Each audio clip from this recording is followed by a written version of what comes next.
Hi ho! It's time to talk about the newest Disney live-action remake, Snow White.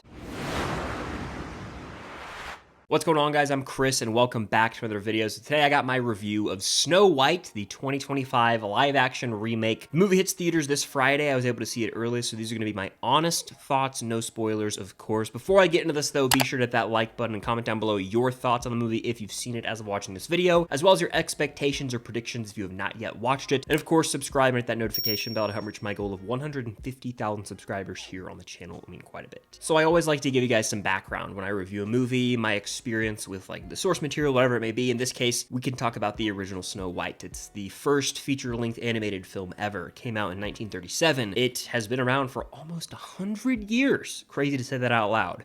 It's never been one of my personal favorite Disney animated films, but I definitely respect it for what it is, and it's undeniably a classic Disney picture, right? Well, fast forward like nearly 100 years into the future, and we're getting this live-action remake of it, and so you'd hope, with all that time in between, that this movie would try something new, switch things up, and I can confidently say that it does that.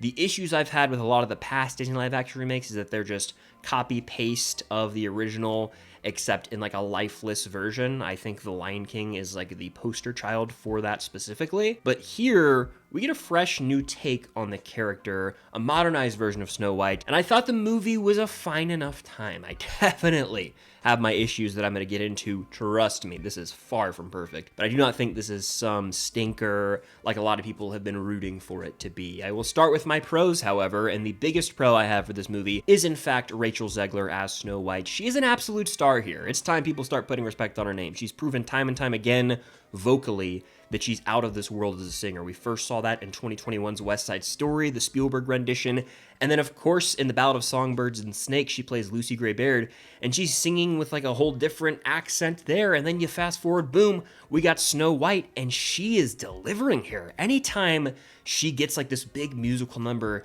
she's able to show how she can just belt it out, and she's fantastic. Not only when it comes to singing in this film, but her actual performance as Snow White felt so fresh. Like, she embodies what this character is, the essence of Snow White. She's able to retain a lot of the traits from that original movie of that character, but completely reinvents the character at the same time and brings her own fresh take on it. So I really couldn't get enough of her in this role, and I actually wish there was more Snow White in the Snow White movie. In fact, in my out-of-theater action, I joked, I was like, I would watch a Rachel Zegler one-woman production of Snow White where she's playing every role and the whole thing's a musical, like full-on Hamilton style where they're just singing everything. I would be here for that because she rocked, and I can't praise her enough for her performance here. She's proven time and time again she's a star in the making. I really do believe that in my heart of hearts. Another highlight for this film would have to be the music. Waiting on a Wish is like the real highlight song that's going to be the smash hit from the movie. It could go on to get nominated for an Oscar for all we know.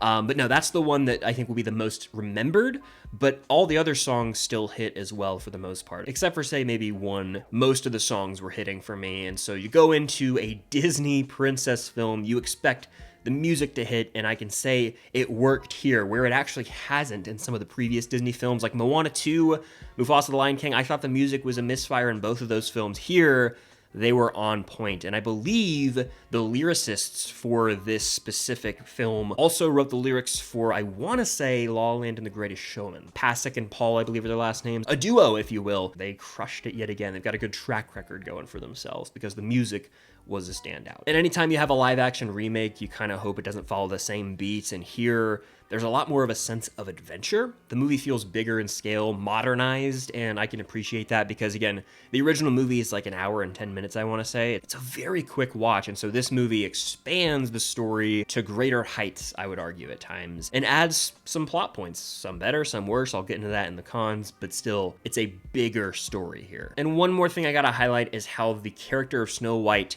has so much more depth here. Like, we personally feel like we know her so much more, so we can get attached to her and feel for her when she's thrown into the fire at one point in this movie, right? Because in the original film, you're kind of just going through the motions. It's outdated, honestly. It's almost 100 years old, like I said, and so we don't even really know any of the characters in the movie. You're like, oh, this is just really cool to see this animation in a feature film, hell yeah, but we don't know anyone as characters, really. In this movie, they take time to develop Snow White, show her relationship with the village and how she's like this symbol of hope and fairness in the world. You've also got her familial relationship that explored with her mother and father and how much that means to her, how much that shaped her into the person that she is. And on top of that, they actually dive into the romantic relationship here, whereas in the original, it's kind of just like, oh yeah, this dude just shows up and it's true love. They actually expand upon the relationship here, and I feel like they do that really well in The Little Mermaid too. So like a lot of the Disney live action princess remakes make for a more compelling romantic relationship at the core of the film. And here,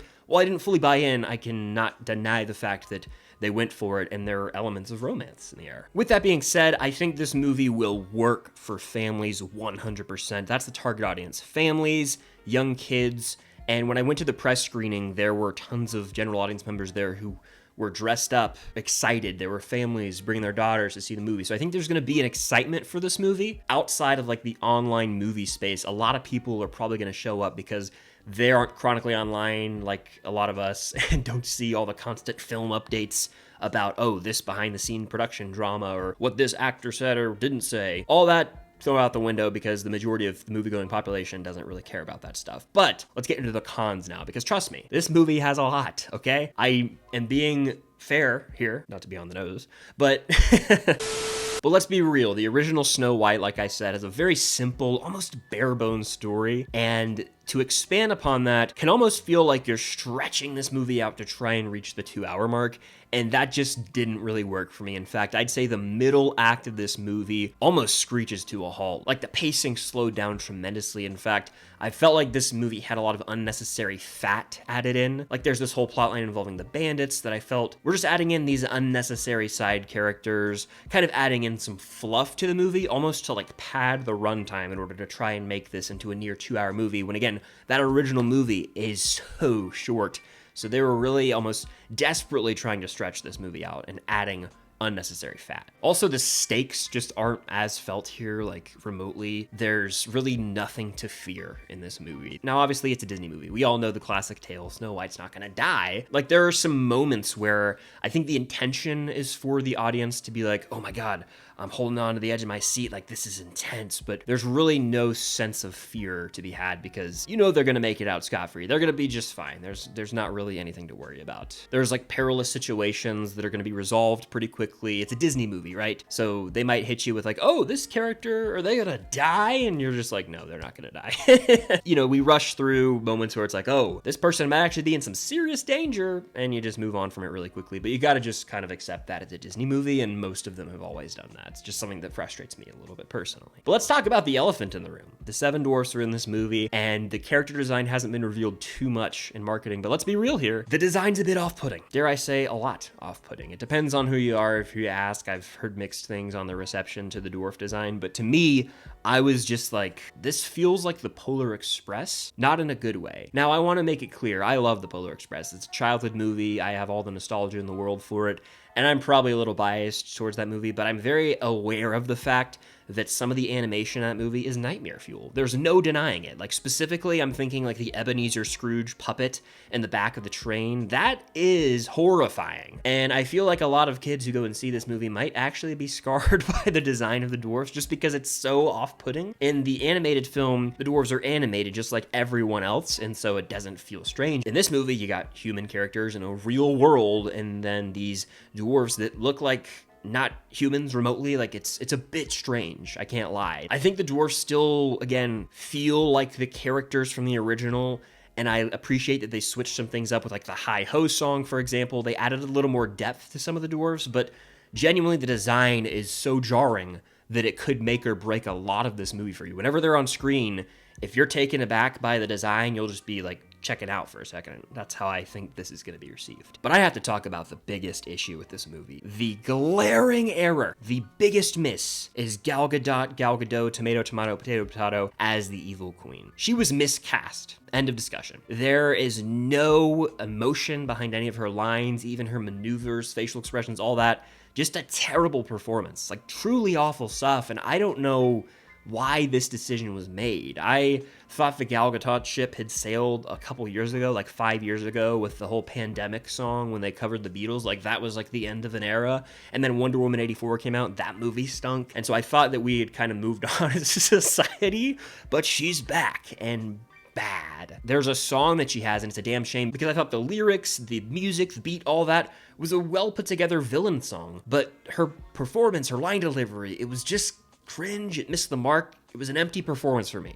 And anytime she's on screen, she's a pivotal character in this movie. I was like, oh, here we go again. So it's like you got, on the one hand, Rachel Zegler crushing it as Snow White, giving it her all. On the other, you've got like Gal Gadot's sort of cardboard performance, if I'm being frank. And so that was constantly conflicting. The movie has its fair share of errors. I think Rachel Zegler does the best she can overall and delivers one hell of a performance. I think she is a star in the making. I will die on that hill. I never understood the, overwhelming amounts of hate she gets. She's great in this movie. But when it comes to Snow White as an overall live action remake, I'm pretty mixed on it because there are elements that really work. I appreciate that it switches things up and adds more depth to characters that's lacking in the original, but at the same time, some of the creative choices made baffle me, specifically the dwarf design and Gal Gadot's casting. So it's a bit of a mixed bag. If I had to rate this, I'd probably go 3 out of 5 right now. So just barely positive for me. It could go down or up over time, but we still haven't had like a home run movie this year. I've seen 7 2025 releases.